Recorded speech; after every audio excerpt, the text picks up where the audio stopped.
राम राम रामू काका। कौन है भाई?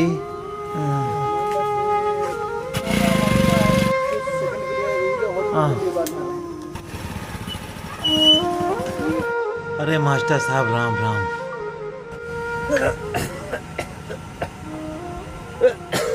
आइए आइए। और काका कैसे हैं? अरे मास्टर साहब सब ठीक है। ए शंकर बेटा, शंकर बेटा। जी बाबूजी। अरे मास्टर साहब आए हैं, कुर्सी ले आओ बच्चा। अच्छा।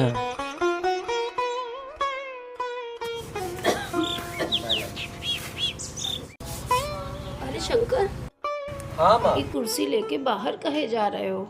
बाबूजी आवाज दिए थे, शायद मास्टर साहब आए हैं। मास्टर साहब? मास्टर साहब क्यों आए हैं? मालूम नहीं। कहीं मुन्ना ने स्कूल में कोई शैतानी तो नहीं कर दी जो उसकी शिकायत लेके आए हों? पता नहीं माँ, अब देखते हैं। ठीक है, जाओ, लेकिन ज़्यादा देर बैठना नहीं, अंदर आ जाना, हमें भी अस्पताल जाना है।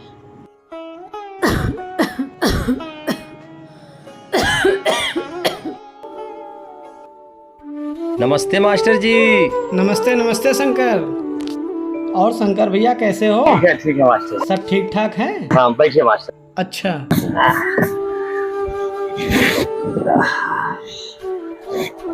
बस मास्टर जी और बढ़िया है? हाँ सब बढ़िया है भैया।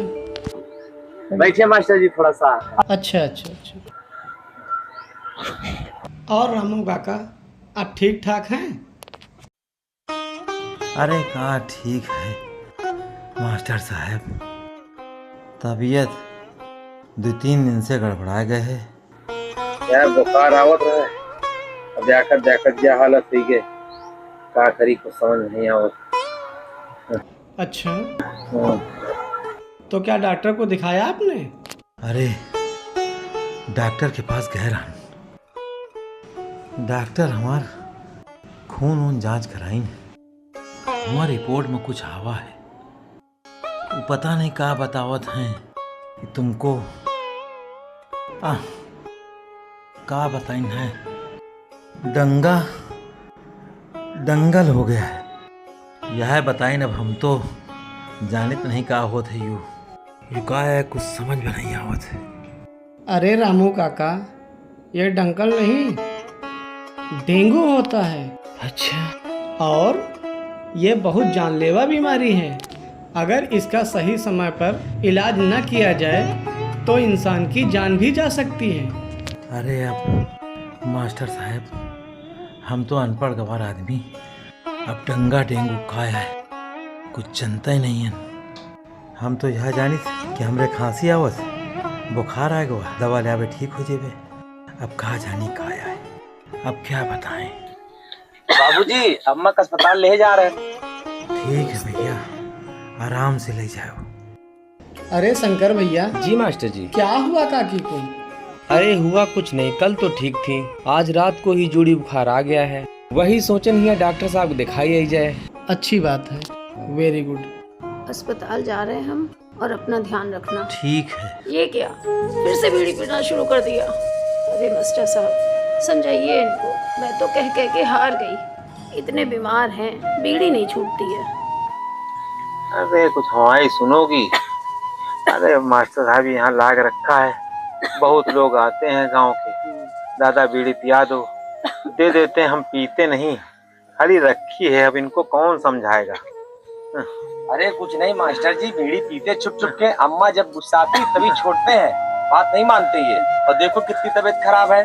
अरे जाओ, अच्छा तुम अस्पताल लेके लेक्चर दे रहे हो बैठे बैठे। जाएंगे तो भाई। शंकर भैया, मुझे तो लगता है इस तरह की बीमारी के लक्षण डेंगू या मलेरिया ही हो सकता है। ये क्या कह रहे हैं मास्टर जी, ये बीमारी तो टीवी या रेडियो में हम सुने हैं। बिल्कुल सही सुना है शंकर भैया, ये बहुत ही खतरनाक बीमारी है। अच्छा। हाँ। मगर मास्टर साहब, जब हम लोग यहाँ से गांव से शहर वगैरह कहीं जाते ही नहीं हैं, तो फिर ये बीमारी हम लोगों को कैसे हो गई है?